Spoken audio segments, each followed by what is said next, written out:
ஆடி 2வது செவ்வாயில் சுக்கிர வசியத்திற்குரிய வழிபாட்டினை செய்தால் வாகன யோகம் அமைவதுடன் கடன் பிரச்சனையிலிருந்து விடுபட முடியும். இதனால் மகாலட்சுமியின் அருள் பரிபூரணமாக கிடைக்கும். வாகனங்களின் விபத்துகளை அதிகம் சந்திப்பவர்கள், இரவில் தூக்கம் இல்லாமல் தவிப்பவர்களும் இந்த வழிபாட்டினை செய்யலாம். ஆடி 2வது செவ்வாய் வழிபாட்டினை கோவிலுக்கு சென்றோ அல்லது வீட்டிலேயே செய்யலாம்.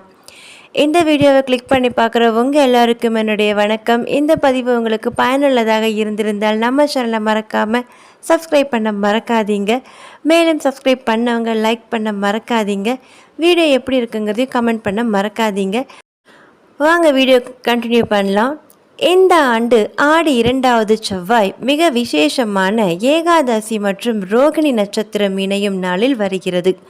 இது நம்முடைய வாழ்வில் அதிர்ஷ்டத்தையும் செல்வத்தையும் ஈர்ப்பதற்கான வழிபாட்டினை செய்வதற்கு மிகவும் ஏற்ற நாளாகும். இந்த நாளில் செய்யும் வழிபாட்டினால் மகாலட்சுமியின் அருள் வீட்டில் நிறைந்திருக்கும். அது மட்டுமின்றி ஆடி மாதத்தின் ஒவ்வொரு வார வெள்ளிக்கிழமை, செவ்வாய்க்கிழமை மற்றும் ஞாயிற்றுக்கிழமை வழிபாடுகள் ஒவ்வொரு விதமான பிரச்சனைகளை தீர்க்கக்கூடியதாகும். இந்த ஒவ்வொரு நாள் வழிபாடும் ஒவ்வொரு விதமான பலனை நமக்கு தரும். அப்படி ஆடி மாத 2வது செவ்வாய்க்கிழமை ஜூலை 30ஆம் தேதி வருகிறது. ஏகாதசி திதியும் ரோகிணி நட்சத்திரமும் இணைந்த நாளில் ஆடி 2வது செவ்வாய்க்கிழமை வருகிறது. ரோகிணி நட்சத்திரம் என்பது சக்கரத்திற்குரிய நட்சத்திரமாகும். இந்த நட்சத்திர சக்கரத்தை சுதர்சன சக்கரமாக மகாவிஷ்ணு கைகளில் ஏந்தியுள்ளார். சக்கரங்களில் அம்பிகைக்குரிய சக்கரமாக கருதப்படுகிறது. ஸ்ரீ சக்கரம். ஆடி 2வது செவ்வாயில் ஸ்ரீ சக்கரத்தை வழிபடுவது சிறப்பானதாகும். அல்லது ஸ்ரீ சக்கரம் பிரதிஷ்டை செய்யப்பட்டுள்ள கோவில்களுக்கு சென்று வழிபடுவது இன்னும் சிறப்பு. காஞ்சி காமாட்சி அம்மன் கோவில், திருவானைக்காவல் அகிலாண்டேஸ்வரி அம்மன் கோவில், மாங்காடு காமாட்சி அம்மன் கோவில், சமயபுர மாரியம்மன் கோவிலில் அம்மனின் திருமாங்கல்யத்தில் ஸ்ரீ சக்கரம் வைக்கப்பட்டுள்ளது. இப்படி ஸ்ரீ சக்கரம் உள்ள கோவிலுக்கு சென்று வழிபடலாம். வீட்டிலும் ஸ்ரீ சக்கர வழிபாடு செய்யலாம்.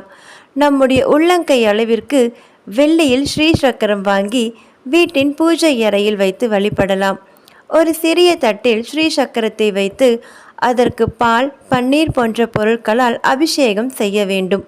பச்சை அரிசியில் மஞ்சள் கலந்து அக்ஷனையாக தயாரித்து அதோடு மல்லிகைப்பூ கலந்து மகாலட்சுமியின் 108 அஷ்டோத்திரம் சொல்லி அர்ச்சனை செய்ய வேண்டும்.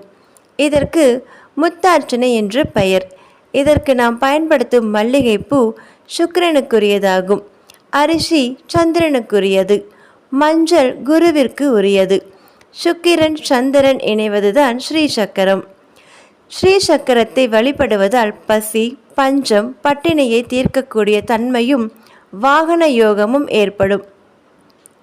அடிக்கடி வாகன விபத்துகளை சந்திப்பவர்கள் ஆலய தேர் பவனி வரும்போது நின்று கொண்டிருக்கிற தேருக்கு சிறிது தேங்காய் உடைத்து கற்பூரமேற்றி வழிபட்ட பிறகு பயணத்தை துவங்கினால் விபத்துகள் ஏற்படாது. வாகனங்களில் இருக்கும் திருஷ்டை விலக வேண்டும். இந்த ஆண்டு புதிய வாகனம் வாங்க வேண்டும் என்று முயற்சியில் இருப்பவர்கள் ஸ்ரீ சக்கர வழிபாட்டினை செய்யலாம். கடன் தீர வேண்டும் என்பவர்களும் இந்த ஸ்ரீ சக்கர வழிபாட்டினை செய்யலாம். இந்த வழிபாடு எப்படி செய்வதை பற்றி நாம் தெரிந்து கொள்வோம். வீடியோவை முழுமையாக ஸ்கிப் பண்ணாமல் பார்க்கலாம். லக்ஷ்மியின் 108 அஷ்டோத்திரம் சொல்லி வழிபடும் போது வெண்மை நிற பொருட்களை நைவேத்தியமாக படைக்கலாம். வெண்ணெய் படைக்கலாம். வெண்ணெயில் கற்கண்டு கலந்து படைக்கலாம். அல்லது ஜவ்வரிசியுடன் பால் மற்றும் கல்கண்டு கலந்து பாயாசமாக செய்து அதில் சிறிது குங்குமப்பூ தூவி படைக்கலாம். இவை அனைத்தும் மகாலட்சுமி, சந்திரன், சுக்கிரன் ஆகியோருக்கு விருப்பமானதாகும். இது சுக்கிர வசியத்தை ஏற்படுத்தும். இந்த வழிபாட்டினை ஆடி செவ்வாய் அன்று மாலை 6 மணிக்கு மேல் செய்வது இன்னும் சிறப்பு. தூக்கத்திற்கும் சுக்கிரனுக்குமான தொடர்பு. இந்த வழிபாட்டினை செய்யும் போது வீட்டில் தலைவாசல் மங்களகரமாக இருக்க வேண்டும்.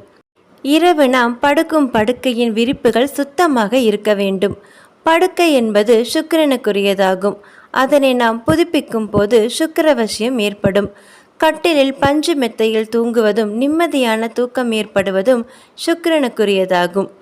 சுகபோக வாழ்க்கைக்குரிய கிரகம் என்பதால் சுகமான தூக்கம் சுக்கிரனுக்குரியதாகும். ஒருவர் இரவில் தூக்கம் இல்லாமல் கஷ்டப்படுகிறார்கள் என்றால் அவரிடம் சுக்கிரனின் பலம் குறைந்துள்ளது என்று அர்த்தம். தூக்கம் என்பது மகாலட்சுமி மற்றும் சுக்கிரனுக்குரியதாகும். அதனால் அதை ஈர்ப்பதற்கான ஆடி செவ்வாய் வழிபாட்டை நிறைவு செய்த பிறகு பஞ்சு மெத்தையில் தூங்குவது அவசியமாகும். இந்த வீடியோவை முழுமையாக கேட்டவங்க எல்லாருக்கும் எனது நன்றி. இந்த பதிவு உங்களுக்கு பயனுள்ளதாக இருந்திருந்தால் நம்ம சேனலை மறக்காமல் சப்ஸ்கிரைப் பண்ண மறக்காதீங்க. மேலும் சப்ஸ்கிரைப் பண்ணவங்க லைக் பண்ண மறக்காதீங்க. அடுத்த வீடியோவில் சந்திப்போம். நன்றி, வணக்கம்.